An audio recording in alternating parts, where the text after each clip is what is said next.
ও মামা, আমি আর কতক্ষণ বাটবো? আমার হাত তো ব্যথা হয়ে গেল। আর একটুখানি কর না সোনা। আচ্ছা, করে দেব। তুমি দুটো নাড়ু দেবে তো? নাড়ু? এখন কেন?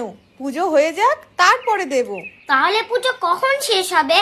কেন খুব তাড়া পুজো শেষ হবার? পুজো শেষ হলেই তো স্কুল খুলে যাবে, সেটা খেয়াল আছে? আর দুদিন পরে করলে হতো না? দুদিন বেশি ছুটি খাওয়া যেত। কেন, পুজো কি তোর কথা মতন হবে নাকি পঞ্জিকা অনুসারে হবে?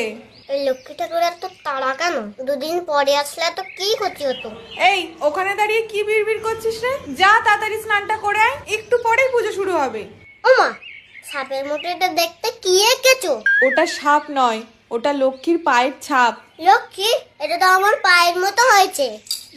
এরকম বলতে নেই, ঠাকুর পাপ দেবে।